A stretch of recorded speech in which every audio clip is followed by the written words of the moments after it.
ଭିଡ଼ିଓରେ ବୁଲ ମୁଁ ଯାଉଛି ରେ ଯାଉଛି କୁଆଡ଼େ ଯିବ ମୁଁ ଯାଇ ଘରେ ବୁଲି ଆସେ ଶୁଣନ୍ତୁ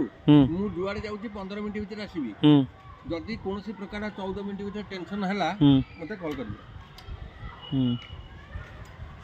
ଆପଣ ଉଚ୍ଚଶିକ୍ଷିତ ହେଇକି ଚାଷ ପ୍ରତି କାହିଁ ଏମିତି ମନ ନାହିଁ ହେଣ୍ଡୁଆ ଚାଷ ହବ ଓଲୁଅ ହେଣ୍ଡୁଆ ଆଉ ଇଏ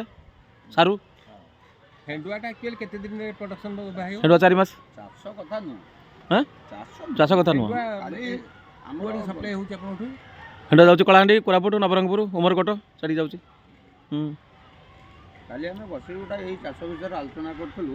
ଯଦି ଚାଷରେ ନିଜେ ଘରୁଆ ଖଟିଲା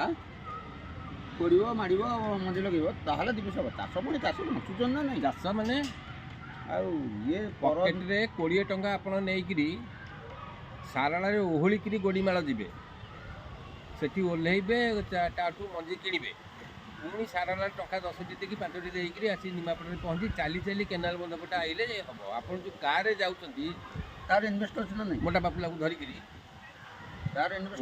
ଟଙ୍କାକୁ ଦାନା 9 ଟଙ୍କା ହେଇଯାଉଛି ଆଉ ଆରେ ଇଏ ଆପଣଙ୍କର ଯେଉଁ ମଞ୍ଜିଟାକୁ 600 ଟଙ୍କାକୁ